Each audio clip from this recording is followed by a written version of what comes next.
You just realized your business needed to hire someone yesterday. How can you find amazing candidates fast? Easy. Just use Indeed. Stop struggling to get your job post seen on other job sites. With Indeed sponsored jobs, your post jumps to the top of the page for your relevant candidates, so you can reach the people you want faster. According to Indeed data, sponsored jobs posted directly on Indeed have 45% more applications than non-sponsored jobs. Don't wait any longer. Speed up your hiring right now with Indeed. And listeners of this show will get a $75 sponsored job credit to get your jobs more visibility at Indeed.com/PODKATZ12. Just go to Indeed.com/PODKATZ12 right now and support our show by saying you heard about Indeed on this podcast. Terms and conditions apply. Hiring? Indeed is all you need. You just realized your business needed to hire someone yesterday. How can you find amazing candidates fast? Easy. Just use Indeed. Stop struggling to get your job post seen on other job sites. With Indeed sponsored jobs, your post jumps to the top of the page for your relevant candidates, so you can reach the people you want faster. According to Indeed data, sponsored jobs posted directly on Indeed have 45% more applications than non-sponsored jobs. Don't wait any longer. Speed up your hiring right now with Indeed. And listeners of this show will get a $75 sponsored job credit to get your jobs more visibility at Indeed.com/PODKATZ13. Just go to Indeed.com/PODKATZ13 right now and support our show by saying you heard about Indeed on this podcast. Terms and conditions apply. Hiring? Indeed is all you need. The things that are yours, the things that are set in motion for you, the things that you dream about, those things are supposed to come into fruition. Mm-hmm. And as long as you abide by the principles, the science of actually understanding the way that you should use your mind, the things that you should do while you have this dream, then you don't have to worry about somebody else taking your opportunity and just realizing that the things that are for you, as long as you have a clear vision of it and you realize that it's your responsibility to do your part, you're pretty much guaranteed to get there. Did you know that the average 4-year traditional business makes only about $85,000 a year, the entire business? But on the reversal, did you know that the average 1-year-old tech business makes $1.8 million within its first year? Now, that's something you actually could look up, some information. I actually put a post on social media about letting people be aware of this. Now, the good news is that the guest that we have today is not someone who just broke into tech, has scaled in tech, and has been doing some amazing things. But you're gonna wanna make sure that you stick around to the end to listen to what he's saying, to watch what he's sharing, because he actually has something that will allow all of you to become tech founders, even if you don't work in tech, and even if you have not even been an entrepreneur before. So definitely make sure you watch to the end, stay tuned, because this is going to be a huge blessing to your ears. Now, Ken, bro, I'm so happy for you being on Tech is the New Black. Thanks for being here, man. Hey, thank you, man. You know, it's a big pleasure. Yeah. Yo, look, bro, we got a lot to talk about. The people came here to listen to the conversation. So, bro, let's go ahead and dive into it. So, you design apps, websites, and AI tools, and you also instruct others on how to do the same. But your background in college education is in fashion and design. That actually tripped me out when I saw that on LinkedIn, because I'm thinking I'm gonna see some computer science degree or something. I see a fashion art degree. I'm like, what in the world? So definitely want to know, and I know the people want to know, like, first off, like, why didn't you go into school for computer science instead? And also, how did you make that transition from fashion and design into tech? Well, to start off with, you mentioned, college. Mm-hmm. And believe it or not, I only took one computer science class when I was in college. Wait, no. Yes. Yeah. Wait, so you took a class? Only one. Wait, so you don't mean just one course? You mean you just only one course? throughout all of college. Okay. That was related to software engineering remotely. Yeah. And that was the only class that I ever stopped going to. Halfway, I stopped going to the class halfway into it. Okay. Because of how boring it was for me, because of the way it was presented. So I love this already. Yeah. I love the realness. A software engineer saying, I was bored when I first started learning about it. That's absolutely right. All right, go ahead, bro. And it goes into one of the largest things, which is the way that software engineering is presented to you. Mm-hmm. It has to be in the right way, and it also has to be in the right order of different tech stacks, of different angles of it. So, when I was, kind of just introduced to it when I was in college, it seemed completely boring, professor not engaged, pretty much just reading off of a textbook. Mm-hmm. And I wasn't engaged. And one thing about me is I've always been the type of person where I have to feel engaged in order to be excited about something. Yeah, I get that. I have to be passionate about what I'm doing. Mm-hmm. If not, I would be somebody that's drawing in the back of the class or whatever, but always somebody that's also reading, paying attention to the real deal of what's important. Yeah. So when I was in college, part of my work study was working in the clothing department, for making clothes for, theater or just graphic designing, just doing something where I'm trading my time to create something. Mm-hmm. So, but yeah, long story short, afterwards, I had a apprenticeship as a tailor before I was introduced into software engineering. And the catalyst was because of my brother. He had an idea for an app that he wanted to develop. Mm-hmm.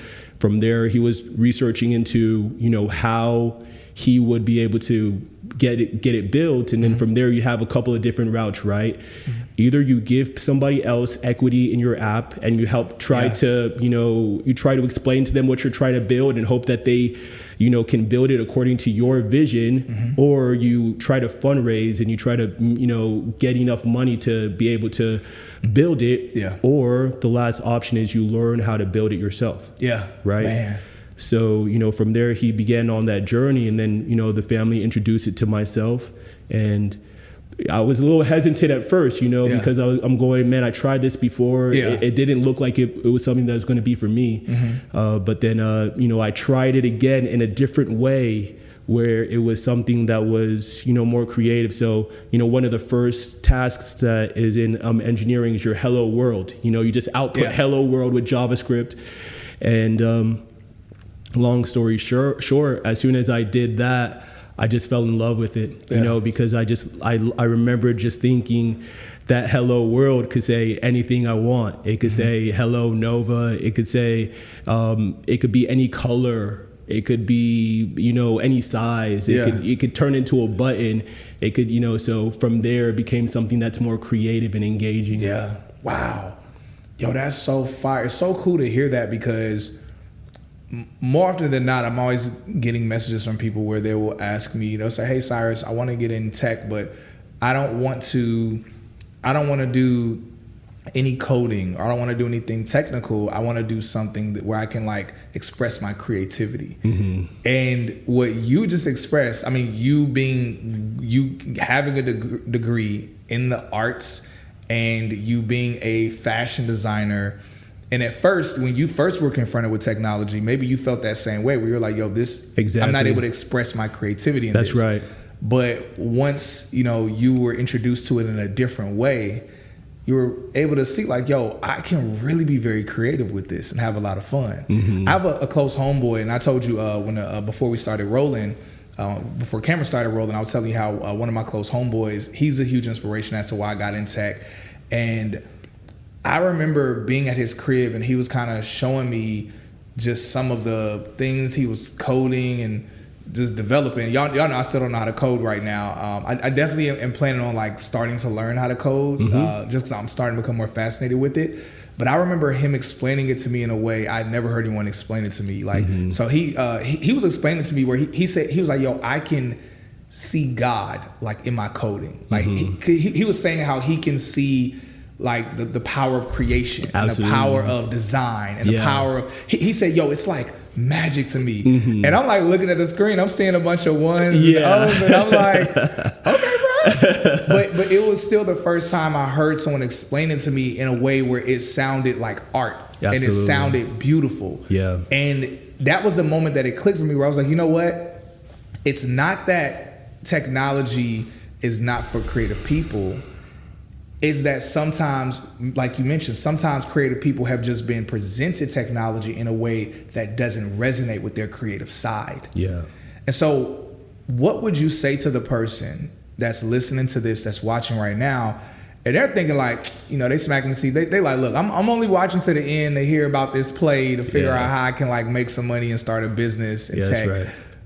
But they're listening to this part right here, and they're like, no, this, you know, the actual tech side of tech isn't for me because I'm a creative. Mm-hmm. What would you express to them that you think would kind of resonate with them? Well, you know, I would say, first of all, my life and the life of many other people are testimonies that when you synergize technical skill with creativity, mm-hmm. Especially because in what I do, it's not just about creativity, it's about business understanding. It's about connecting everything to a sense of, it's an art in that the interface is a form of art. Mm-hmm. The process of the application, the way that it works internally in a way that is the best way possible, that's one form of an art. Mm-hmm. The art of making an offer to somebody else that is a compelling offer that's able to make them want to buy your product, that's an art as well. It's a skill. There's understanding behind it. So I would really just say that there's plenty of examples, and give yourself a chance. One of the largest parts of that is that it is very rare for that to be the case where they're presented software engineering in the right way, whether it had been in high school or in college. Mm-hmm. I've been a volunteer with a program called Microsoft Teals. Okay. So Microsoft has a program for people that are software engineers that want to pay it forward by volunteering for a local high school. Oh, that's so fire. So I participated in that, and that's so cool. Yeah, I saw that you were a teacher. Yeah, that's right. And so that was actually something I didn't even have in the questions, but I remember seeing that on your LinkedIn. So that makes a lot of sense now. Yeah, absolutely. Yeah. And I did that as I was presented that opportunity by a really great consulting company that I worked with, by the way. They're called Improving. And that's just another testimony that sometimes you work with organizations and you can learn a lot by, you know, soaking up the information of what's going on. And some of them, there's perks where you'll be able to have a lot of synergy with different things that you're already interested in. Yeah. And, you know, but zeroing into that experience, I had the opportunity to see a lot of the issues that are inside of the current curriculum for high schools.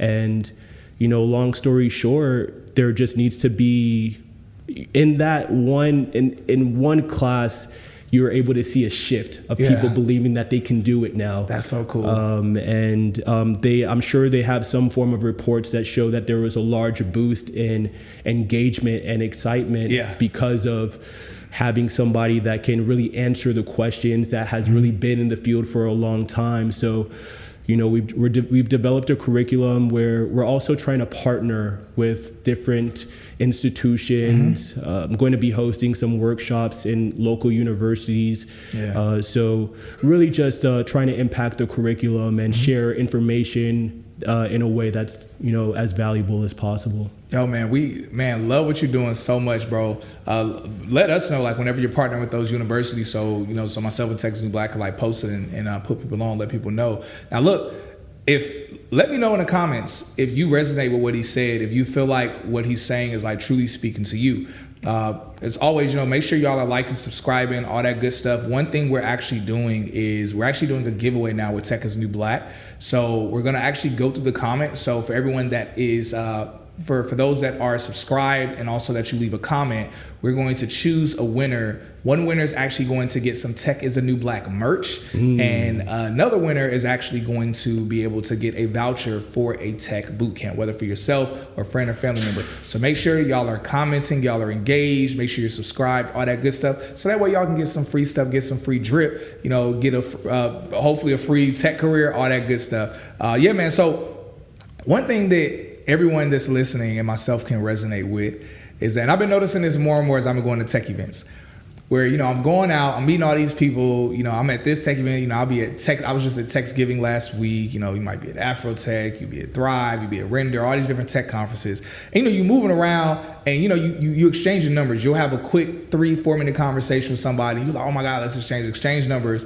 Do the same thing with this person. Yeah. You know, and then if the drinks get involved, it gets even worse. Now you really, and then what ends up happening is you save these numbers, you save these names, but at our age, you know, by the time you're 25, 26, you got 3, 4, 5 of the same name in your phone. And so when people text you, and I've been noticing this year's been crazy, people text me and they're like, yo, what's up? It's me. And I have to ask them, like, where do I meet you at?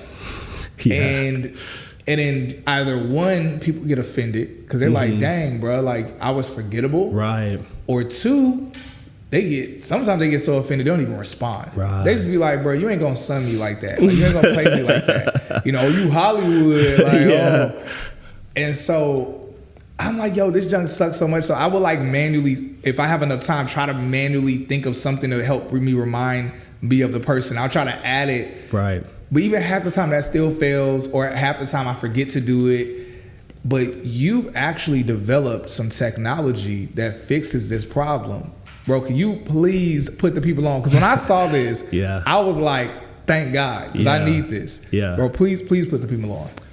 Well, as you were highlighting, for a long time, there has been a number of different issues with being able to stay in connection with the people that you meet. First of all, just remembering the names of people.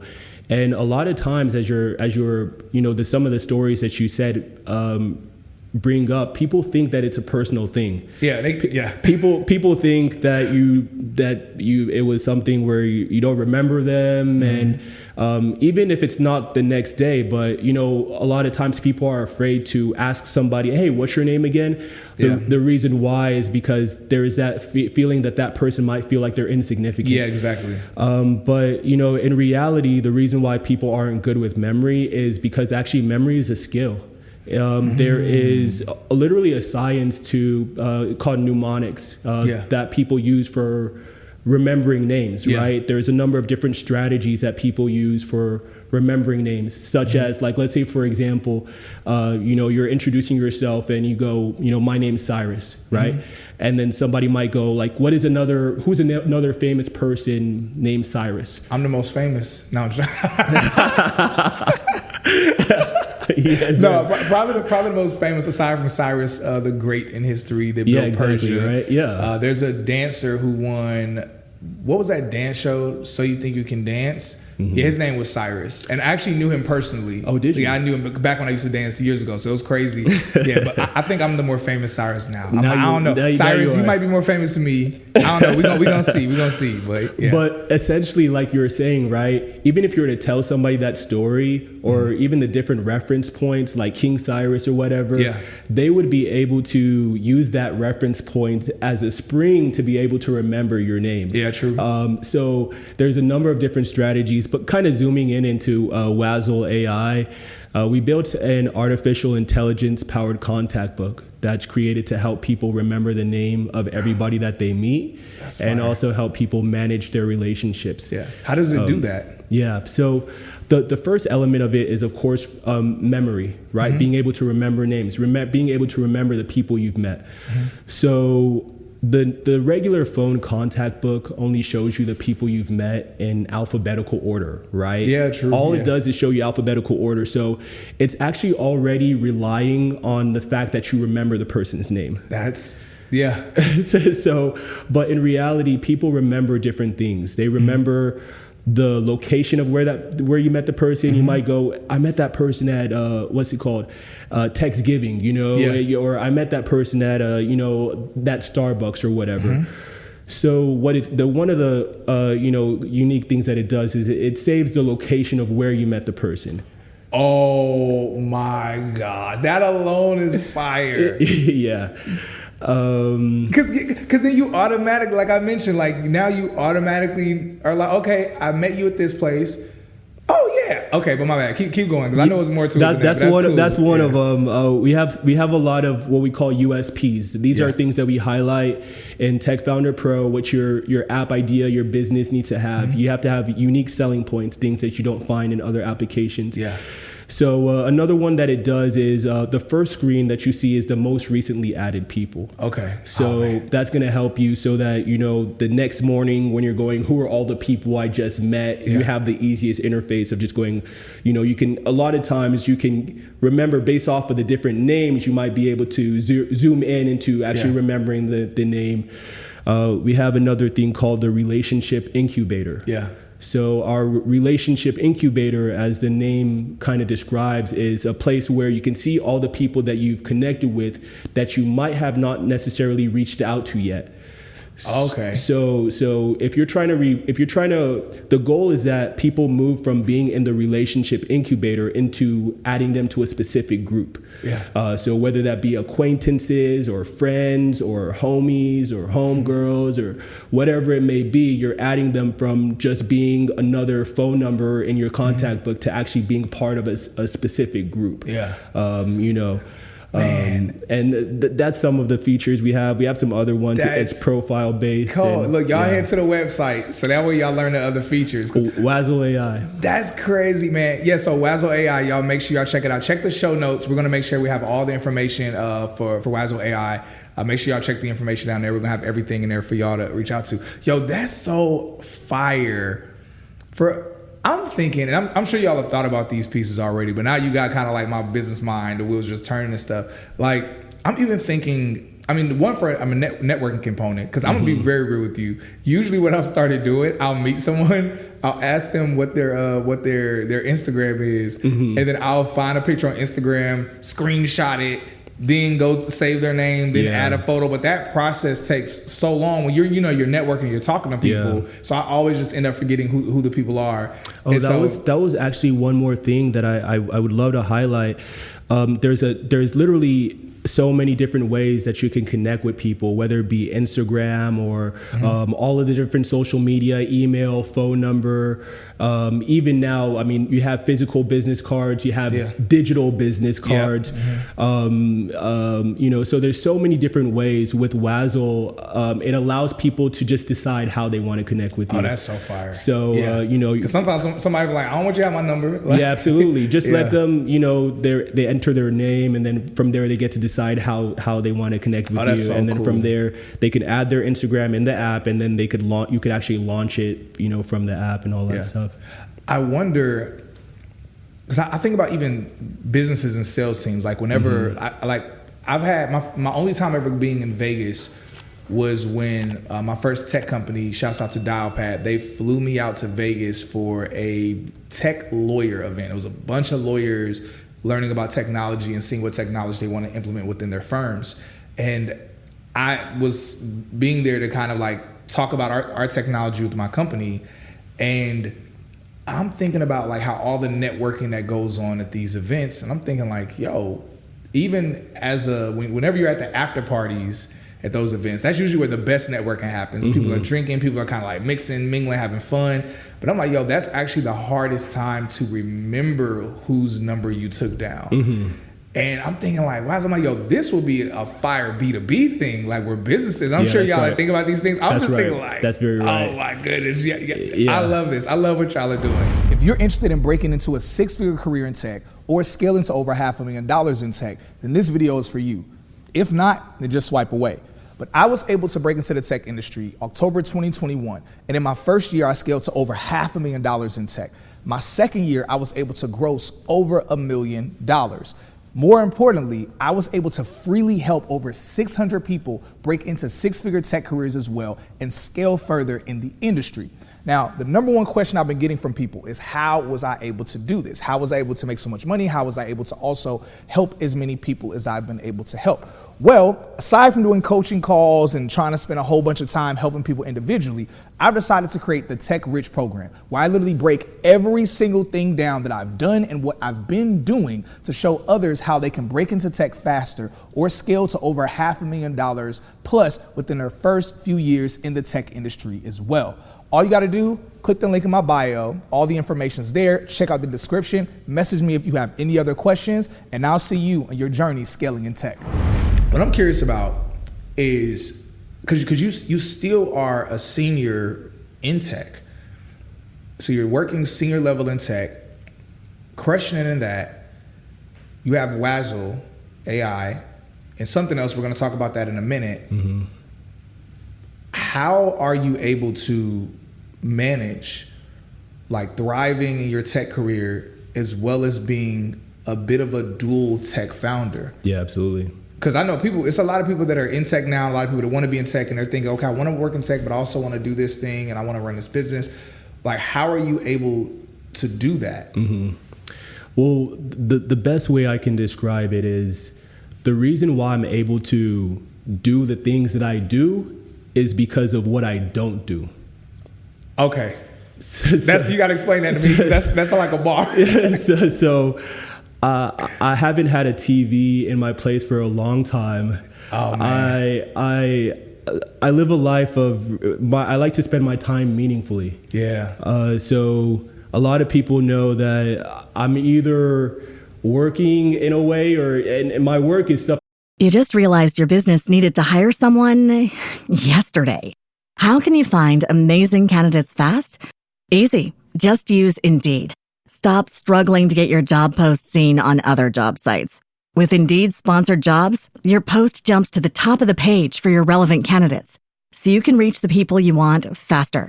According to Indeed data, sponsored jobs posted directly on Indeed have 45% more applications than non-sponsored jobs. Don't wait any longer. Speed up your hiring right now with Indeed.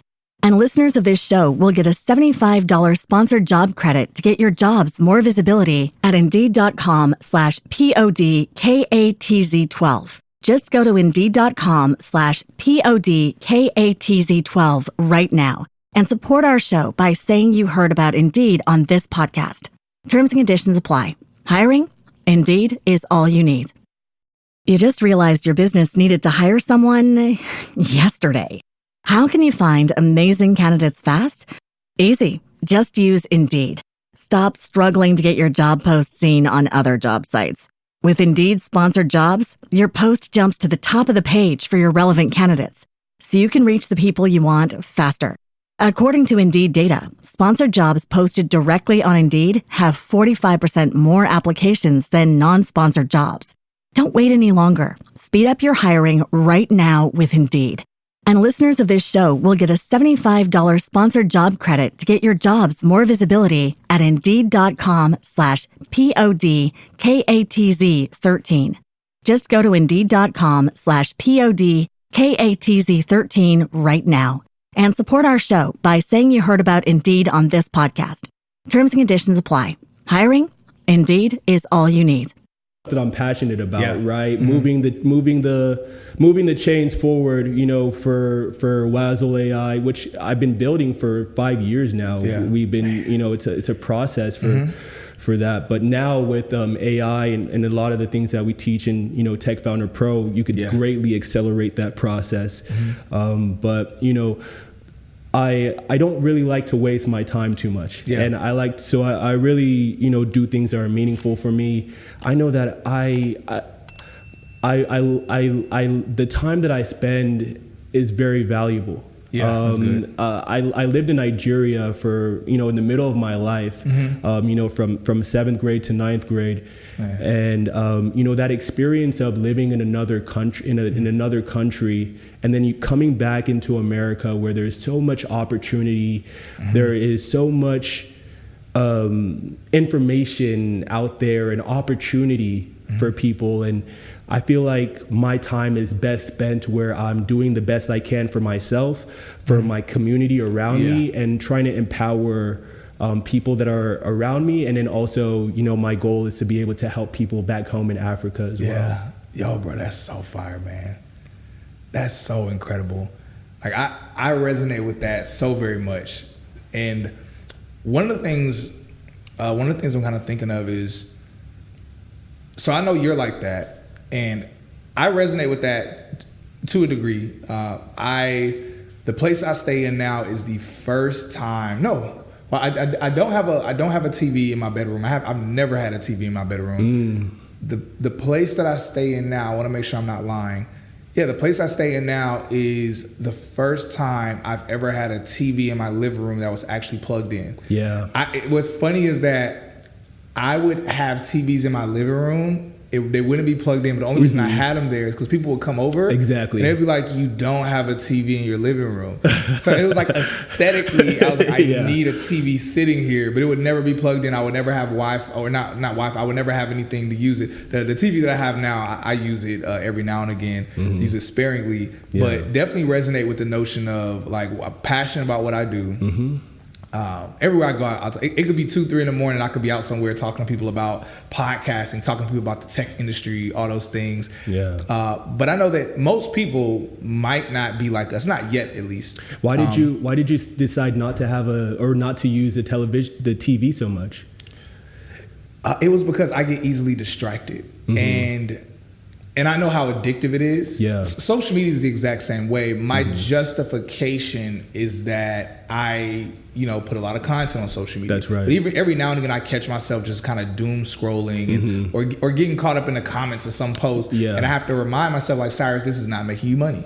Cyrus, this is wasting your time. Yeah. Cyrus, like, you commenting this thing, somebody could see it that potentially could be a business opportunity in the future. They could disagree and it could just mess up a business opportunity. So it's like things like that where I start thinking, but that's my reasoning for why I didn't care for the TV. Yeah. But I'm curious, like, because with your mindset, I know you had that experience in Nigeria where you were there for a couple years and came here and it kind of like, woke you back up in ways where you're like, man, there's so much going on here. Like, I'm curious, like, what books, like, are there any books you're reading, any resources that you're looking at? Because it's one thing for you to have your mindset, but it's like, how do you sustain it? Like, what are you putting into yourself that's like kind of keeping that drive and discipline there? Well, I read constantly, and some people might think that that's like a little bit unnatural for them just because we live in this society where life moves so fast, but I think that just starting off small, just making it something that's casual for yourself is literally just like a muscle. The more that you do it, it becomes something that you really enjoy. And that's real. And then from there, it actually starts to engage with your thought process, the way that you actually do things. And when you start realizing that you're making progress, that you're progressing, then it becomes something that's worthwhile and like exciting for you, right?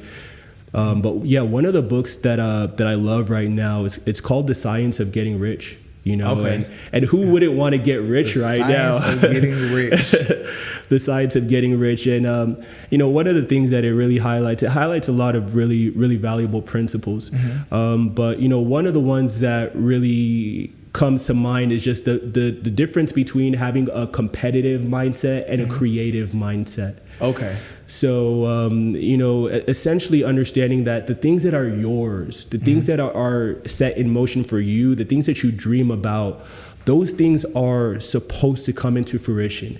And as long as you abide by the principles, the science of actually understanding the way that you should use your mind, the things that you should do while you have this dream, then you don't have to worry about somebody else taking your opportunity. And, right now, of course, we live in this competitive, job market and all of this type of stuff. But just realizing that the things that are for you, as long as you have a clear vision of it and you realize that it's your responsibility to do your part, do all of the different things that comprise of it being of your part, both the external work, but also the internal work, right? So you're prepared for that opportunity. you're pretty much guaranteed to get there. And then the second one is really the importance of gratitude. Okay. Just highlighting that gratitude allows you to have real connection with opportunities. Yeah. The more grateful you are, I believe that you're going to be able to see your life improve. Mm-hmm. So those are some of the things that it highlights. Yo, what's good, family? If you're tuning into this and you're wondering, yo, how do I get a job like that in tech? We've got good news for you, because we've just partnered with a tech bootcamp called General Assembly that'll help you get a job like this or a variety of others, no matter where you live at in the world. We're talking product management, UX, UI design, programming or development, data science, data analytics, and a variety of others. Use the link in our description, and not only will you be able to do your first class for free, but for those who decide to sign up with the program, you'll get a $200 discount off. Make sure that you let us know which course you chose and keep us posted on your journey in tech. When I was Lyft driving, I transitioned straight from Lyft driving to working in tech. Yeah. And when I was Lyft driving, that was one of the greatest blessings that ever could have happened to my life, was because I wasn't reading books at the time. But when I started Lyft driving and I knew, okay, I want to work in the tech industry, I was like, man, but I don't care about this tech stuff. I knew that I was lazy. I knew that I was not a very hard worker.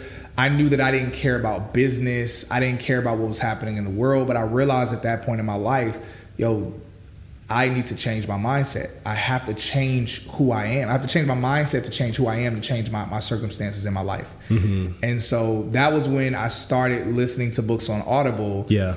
And when I tell you, nothing transformed me more than that season of my life. It was before I even got in tech. Yeah. But that's one of the reasons why people ask me, man, Cyrus, how did you get in tech? And you just took off like a rocket ship. Yeah. And I'm like, man, it was because of all those books. Interesting. Because it was like I was like an incubator in that car. Yeah. I was Lyft driving overnight, listening to books, picking people up. And you pick people up in the hood. They're like, bro, why aren't you playing some Lil Baby? Yeah. Why aren't you playing this? What you listening to? Oh, this is the Everything Store. It's a story about how Jeff Bezos built Amazon and from the ground up. Yeah. Oh, this is Rich Dad Poor Dad. Oh, this is the Millionaire Next Door. Or this is The Richest Man in Babylon. This is all those books I'm listening to. Yeah, people be like, man. But whenever I picked up people that were wealthy, and it was 100% of the time, whenever it's people in the hood, they always complain. Whenever it's people where I pick them up and I'm like, whoa, this house is huge. They got in the car and they would be like, you know about this? They were like, oh, is this? They would say the book. They knew what book it was. They were listening to it. That's right. They would just hear it. They would hear a couple sentences, but are you listening to such and such? Oh my gosh. They're like, have you made it to this chapter yet? Yeah. Oh, wait till you're going to learn this and this. They would get so excited. They would want to talk to me. They would suggest other books. Yeah. And then I've had rich people tell me, this is how I knew I was going in the right direction. They would put their hand on my shoulder as they were getting out of the car and they would tell me, continue doing this. You're going to be very successful if you keep doing this. And they were not wrong. They were not wrong at all. I mean, let me know what y'all think. Let me know what y'all think about it. But look, what he's saying are facts, straight facts. Let us know in the comments, what books are y'all reading? What books have you read so far that have really impacted you the most? Share it. Also read through the comments. Break down a little bit about the book so that way people can be inspired and learn. All of us share with one another. Thank you so much for that. Oh, go ahead. Oh, yeah. One of the ones that I read on the way over here, it was one that it's actually written by a friend of mine.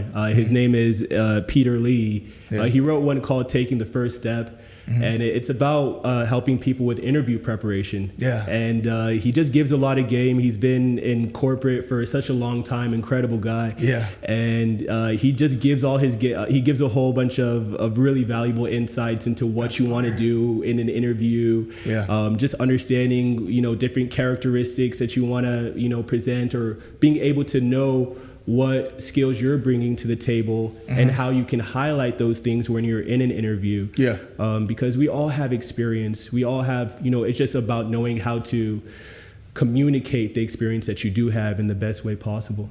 So right now, one of the things that Black people have been championing for the past several years have been saying oh man, all these Black women are becoming entrepreneurs. Black women have been the fastest growing group of entrepreneurs for close to about a decade now.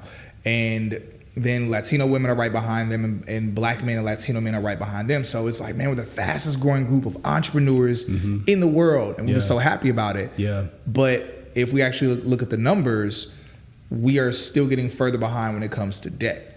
And compared to our counterparts, compared to the Indian community, white community, and Asian community. And I've been noticing this, and I'm still seeing. I saw a post this morning. I saw a post this morning. I'm not gonna say who the person is. He's a person I have a lot of respect for. But even this morning, he posted it where he said, "Man, because he posted the statistic, and I was like, man, but this other thing, like we're still falling off." And one of the reasons why is because the businesses that most Black people are starting are, they're more traditional businesses. Yeah. Versus our counterparts, they're starting tech companies, even small tech companies. Like it could be a startup with just 5 people that could have a valuation of $100 million. And we're getting lapped. And also when starting a business, especially the more traditional types of businesses, those typically require taking on more debt with starting those types of businesses. Exactly. And so this has been something that's been breaking my heart, seeing this. And so I've been trying to I've been posting recently, telling more people that are either in tech or people that aren't even in tech, like, hey, look, you should start a tech-based business. But people would say back in my comments, like, oh, how do I do that? And I'm like, dang, you know what? I actually don't have the resources to help you do it. Like, I'm telling people, like, yo, we start with a tech business. People are like, how do I do that? Yeah. But bro, one of the things that had me so excited, and why I was like, man, we have to have you on Tech as the New Black, is the fact that you actually have a solution for this. Like, you've been building something, not building something out, you've already implemented it, already been incredibly valuable for many people. Yeah. Bro, so please break down to the people what that is. Yeah, absolutely. Well, one of the co-founders of TechFounder Pro. It is essentially a coding bootcamp, but we really have a business focus, and it's an accelerator. It's an accelerator for teaching you all of the tech skills that you need to have in order for you to be able to create a business. Yeah. So, as we talked about some of the core issues, looking at the issues from what's going on in colleges, looking at what's in the issue for what's going on at high schools, even looking at some of the issues that's going on from other coding boot camps. I have a lot of experience as a technical instructor. So even for one of the largest tech consulting companies in the world, they noticed that aside from my technical being able to code, that I have good communication skill. Yeah. So I got promoted to being able to host workshops where, as a subject matter expert, I would be flown to different countries to host workshops and kind of like TED Talk type of things where I would teach programming skills. And then from there afterwards, I got another promotion to pretty much be one of the lead instructors for their what they call an ILP program, initial learners program. Okay, cool. So pretty much for the new hires for this very large consulting company, I would be responsible for teaching full stack development. Man, that's so cool. And being able to see their careers flourish. But there were still issues within a lot of the different systems, and I knew that it could be done better. Okay. So, what we decided to do at a certain point, I was also, one of the things that lit the flame for me was that interview by Dame Dash back in 2020. Oh, yeah. The one with the Breakfast Club, where he's like, what are we doing right now? If you have a lot of skill, take the information that you have and be able to empower yourself. And we've been able to do that in a large way, have incredible stories. One of the trainees that graduated from TechFounder Pro, he went from working at a restaurant as a server to now he's working with a robotics company. Whoa. And that all happened within, a 4-month span in his life. Whoa. That's crazy. And the reality is that we were one of the first coding boot camps to integrate the use of artificial intelligence, because as soon as I saw it, I was like, wait, this really changes the way that we can program moving forward. Because I've been in the field for long enough now. I've been programming for almost about 10 years, where I could say, back in my days, we used to do things a little differently, because when we were learning how to program, all of up until 2 or 3 years ago, when ChatGPT and such came out, you would have to look for solution on Google, right? If you were having an issue, you would have to look on Google. I heard about that. I heard programmers were like Google's tab after tab after tab after tab of looking for the answers for what you're doing. Either that, or if you were sick of it, you would use this one website called Stack Overflow for being able to post your question and have the the entire coding community, which is incredibly supportive. People from all over the world would come out and take out the time to answer your question. But now with artificial intelligence, you can literally feed your question to it, and it's going to let you know what's happening, so that feedback loop is way shorter. And then on top of that, we have tools such as like GitHub Copilot. It's a new tool that they just added, where you're able to pretty much communicate your intention for what you want to add to whatever you're building, and the AI will actually add the code according to what you're trying to accomplish. That's so crazy. So long story short, we created a very concise curriculum for everything that you need to learn. Not just the technical skills, but also the business skills that you need to have in order for you to be able to be a tech founder. And on top of that, in terms of the philosophy of keeping you engaged, as you're learning the different technical skills, you're actually building your product at the same time. So, say you have an idea for, you want to build a game. Well, the first step is you're going to want to have a website where you can, let people know about the game. So while you're learning web design, part of the homework is that you're making the website for that actual game, So that feedback loop of your passion, creating components of your passion, is part that's missing so much in curriculum. That's true. So man, there's a number of different innovative things that we added into TechFounder Pro. Bro, I love what you're doing so much with TechFounder Pro, just with the notion that someone who has no technical background, but maybe they have an idea for a business or some technology, like you were mentioning this earlier, where you had talked about how usually what someone would have to do that has an idea, they have to find, an engineer, whether to make an app, build out the website, whatever it is that they need. And then, usually they have to give up equity within the business, which that's right. I'm very pro giving up equity. It's sure, that's fine. Nevertheless, it's like, it's much more valuable. I've seen founders that actually can develop their own technology, and how because of that, it allows them to not have to give up the equity, because essentially whenever they're hiring a CTO or hiring someone to do things with technology, it's like, well, it's not that I can't do it. It's just now it's a time thing. So now, like, I'm just kind of offsetting this time for you to do this role. And it basically, it keeps them from being able to demand as much. Because sometimes I've seen developers, even it could be a developer living in a third world country, but they're like being like, oh, well, if you don't pay me this much or give me equity, then I won't do X, Y, and Z. I won't finish this thing. And then the founders are like chained because of that. So I love so much of what TechFounder Pro is providing for people. And then the beauty of it is that it's a skill set, because someone just learning how to become a CEO, that's not really, it's a skill set, but it's not a direct transferable skill set. It's not something where you can go on LinkedIn and there aren't a lot of open CEO roles on LinkedIn, but there are a lot of open software engineering roles on LinkedIn. And so it gives that dual, that training where, hey, it helps someone be able to start their own technology business, but also the skill sets allows them to have a high paying career in tech as well. That's correct. And another piece, I want to say this because I want to make sure that y'all didn't miss what Ken said earlier.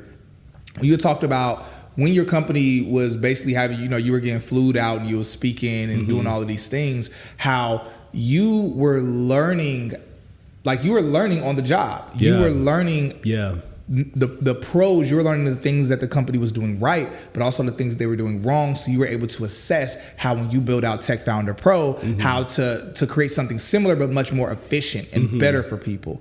And so the reason why I highlight that for y'all is to make sure that when you're at these tech companies, that you're not just collecting the 6-figure bag and flossing and flexing on social media, how y'all be seeing me do, but that on top of that, you're actually learning the business. So that way you're looking at, okay, they do this. Why do they do this? Okay, all right. I see how they manage this over here. So that way, once you start building out your business, or if you already have a business, you can start implementing those things. Low key, like you getting paid 6 figures to learn how to run your own business. Absolutely. As software engineers, you're paid to, you're paid to learn so much. Yeah. One of the quotes that's actually in that book that I mentioned is by a man named Zig Ziglar. He said pretty much, like, the long story short, he said, if you don't want to learn, there is no way that you can be helped. But if you do want to learn, there is nothing that can stop you. That's so good. And, that's the reality about, being in the software engineering space. If you are willing to take on the responsibility for everything technical, if you're willing to take on the responsibility of just learning what you need to learn, and it's never been easier, it pays so much long term. One of my, somebody is going to be a client for one of the agencies that I run as well. She's been trying to build an app for a long time, and she's spent like tens of thousands on trying to build it, and she's kind of like nowhere she was because she was working with the wrong people. Oh man. But if you have the technical skills, then you're able to audit. Even if you are paying somebody else to build, you're able to audit the process. You know what it takes in order to manifest what's being built. Yeah. And there's really only one way in order for that to be so, which is if you have the technical understanding. Yeah, that's Otherwise, true. you have to rely on the fact that somebody else is doing what they need to do. So it's just one of the reasons why it's so valuable. I come across people that have incredible ideas all the time. But I know that as we pump more people into this space of having the skills that they need in order for them to be able to build the products that they want to build for themselves, but also have the power to, if somebody else comes to them and says, hey, I got this idea, well, now you can help them build their idea as well. There's multiple different... Oh man, so many revenue streams. revenue streams. That's true. We highlight all of that in the program, the different revenue streams. That's the reason why I'm whether really somebody excited. wants to freelance or they want to work at a tech company, my homeboy, like I mentioned earlier, what he was doing when I met him was that he was doing contract work with a variety of different companies. And so he would have a $60,000 contract with a 3-month sprint over here, another $80,000 over here, a $20,000 1-month sprint over here. Yeah. He was just collecting them like Pokemon, Pokemon cards. Yeah. And I'm like, just collecting a crazy bag. You just realized your business needed to hire someone yesterday. How can you find amazing candidates fast? Easy. Just use Indeed. Stop struggling to get your job post seen on other job sites. With Indeed sponsored jobs, your post jumps to the top of the page for your relevant candidates, so you can reach the people you want faster. According to Indeed data, sponsored jobs posted directly on Indeed have 45% more applications than non-sponsored jobs. Don't wait any longer. Speed up your hiring right now with Indeed. And listeners of this show will get a $75 sponsored job credit to get your jobs more visibility at Indeed.com/PODKATZ12. Just go to Indeed.com/PODKATZ12 right now and support our show by saying you heard about Indeed on this podcast. Terms and conditions apply. Hiring? Indeed is all you need. You just realized your business needed to hire someone yesterday. How can you find amazing candidates fast? Easy. Just use Indeed. Stop struggling to get your job post seen on other job sites.